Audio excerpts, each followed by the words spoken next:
Question number 1 में देखिए क्या कहा गया है, मानव नेत्र में पुतली का साइज को नियंत्रित किया जाता है। In human I control the size of प्यूपिल, तो क्या है आइरिस, इसका आंसर क्या हो जाएगा आइरिस। आइरिस क्या करता है, जो पुतली का साइज है उसको कंट्रोल करता है। नेत्र के सामने वाले भाग को क्या कहते हैं, कॉर्निया।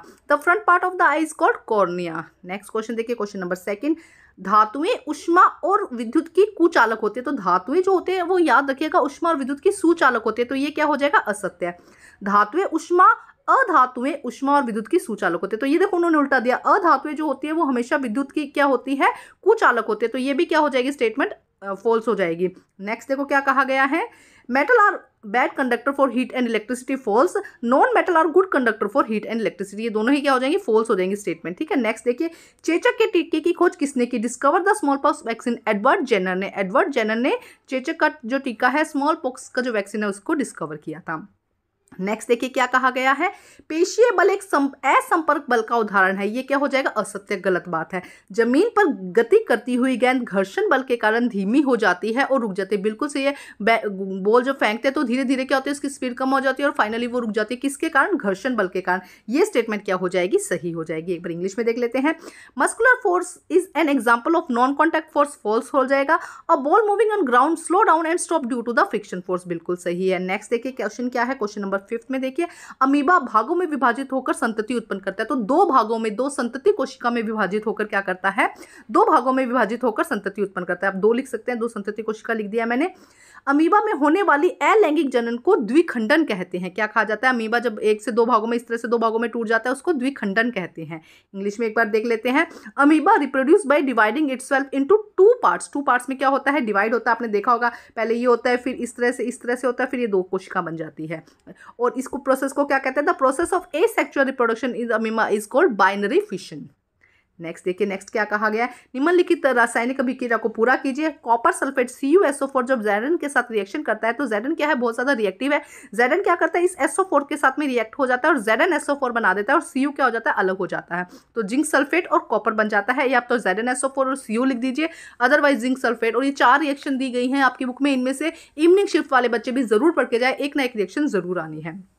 नेक्स्ट देखिए क्या कहा गया है, किसी एक रासायनिक खाद्य परिशक्षक का नाम दीजिए। ये आपके सेकंड चैप्टर में से लिया गया है, सोडियम बेंजोइट। दो दिए गए, मैंने एक लिख लिया, अगर आपने दूसरे वाला लिखा है तो भी ठीक है, सोडियम बेंजोइट आ जाएगा। Write the name of any chemical food preservative. रासायनिक खाद्य परिशक्षक का कार्य क्या होता है, what is the role of the food preservative. खाने को खराब होने से बचाते हैं, बैक्टीरिया से बचाते हैं, खाना लंबे टाइम तक चल सकता है, कुछ भी अगर आपने लिखा है तो वो आपका आंसर सही हो जाएगा।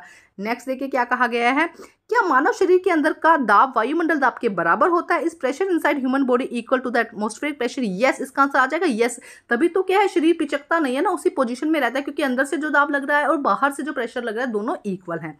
वायुमंडलीय दाब को परिभाषित कीजिए। देखो क्या होता है, पृथ्वी के वायुमंडल में किसी सतह पर हवा द्वारा, ये कोई सतह है, किसी भी चीज का टेबल मान लो, इसके द्वारा हवा द्वारा जो प्रेशर लगाया जा रहा है उसे हम क्या कहते हैं, वायुमंडलीय दाब या एटमॉस्फेरिक प्रेशर। नेक्स्ट क्वेश्चन देखिए, एक समतल दर्पण पर किसी वस्तु के कितने प्रतिबिंब बनते हैं, 3। How many image are formed in the object of plane mirror. Next देखिए, हाइड्रा में होने वाली अलैंगिक जनन प्रक्रिया का नाम बताओ। तो हाइड्रा में देखो क्या होता है, मुकुलन होता है, इस तरह से मुकुलन बन जाते हैं तो मुकुलन कहते हैं, या हम इसको क्या कहते हैं, बडिंग कह देते हैं। Name of the type of asexual reproduction in hydra, budding. Braille पद्धति क्या है, नेत्रहीन व्यक्तियों को पढ़ने के लिए जो स्पेशल टाइप की लिपि तैयार की गई उसे हम ब्रेल कहते हैं। ब्रेल पत्ती में कितने डॉट होते हैं, 63। इंग्लिश में भी देखो ब्रेल सिस्टम क्या है, ब्लाइंड्स के लिए एजुकेशन का सिस्टम है, और कितने इसके अंदर पैटर्न होते हैं, 63। एक युग्मनज में कितने केंद्रक होते हैं, 1। कितने केंद्रक होते हैं, युग्मनज जब वो बन जाता है, जायगोट बन जाता है, उसमें एक ही केंद्रक होता है, 2 केंद्रक मिलकर क्या करते हैं, फ्यूज्ड हो जाते हैं, तो वो एक केंद्रक बन जाता है। नेक्स्ट क्वेश्चन देखिए क्या है, हम नींबू के अचार को एल्यूमिनियम के पात्र में क्यों नहीं रख सकते। Why can we not store aluminium like pickle in aluminium utensil?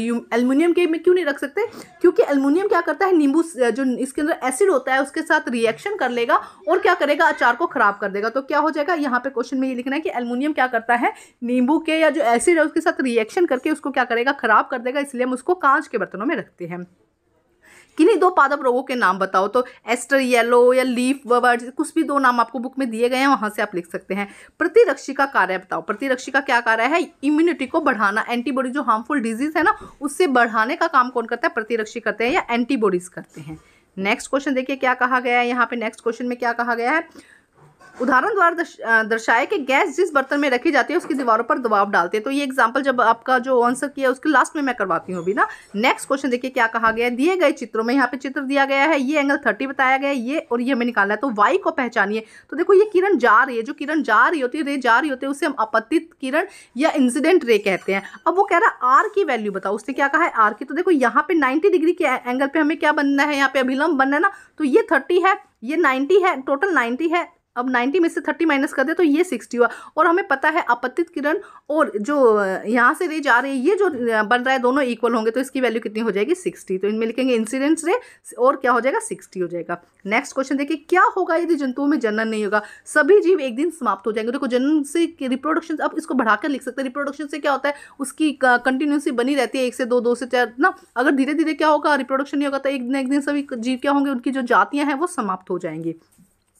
What would happen if animal do not reproduce, एक तो रिप्रोड्यूस नहीं करेंगे तो सभी जीव क्या हो जाएंगे, एक दिन मर जाएंगे।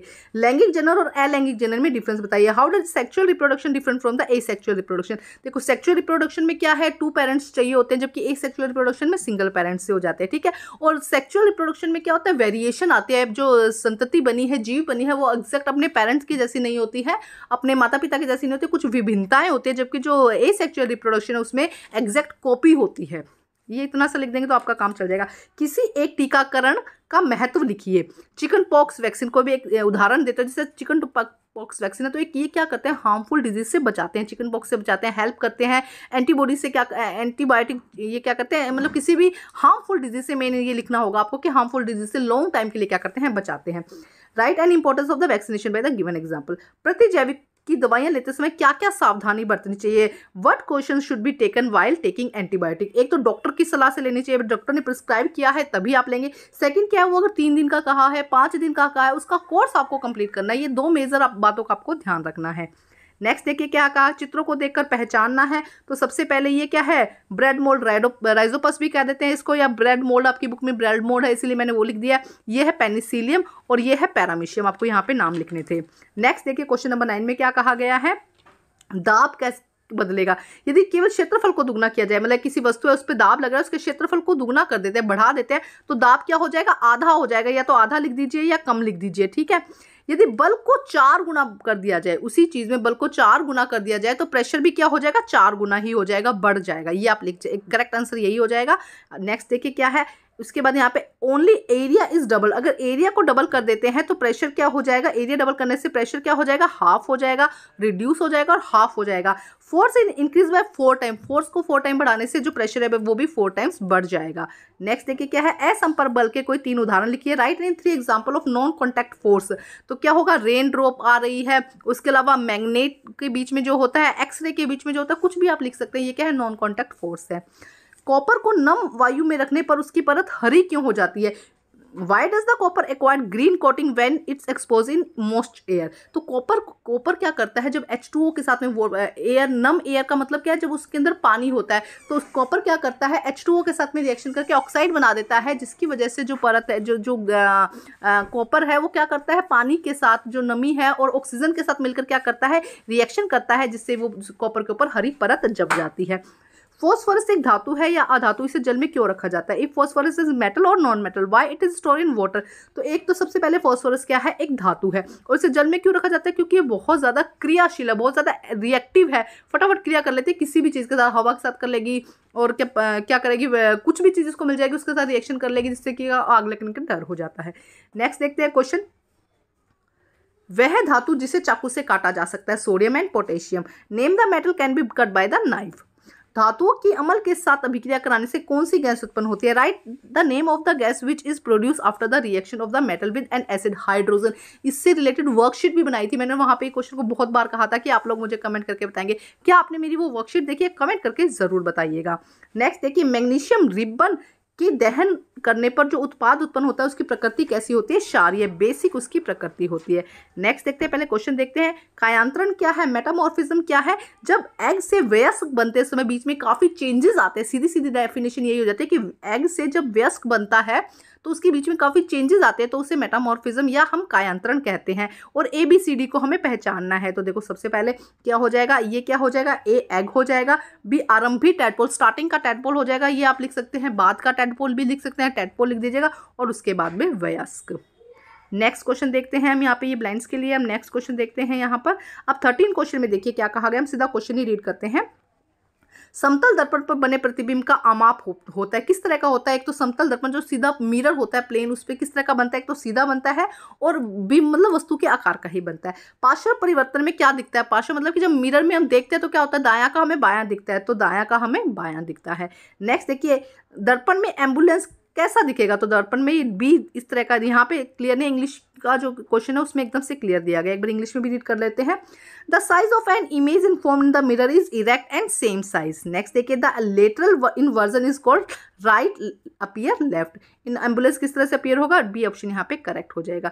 नेक्स्ट देखिए क्या कहा गया है, वह जंतु जो सीधे ही शिशु को जन्म देते हैं उन्हें जरायुज कहते हैं।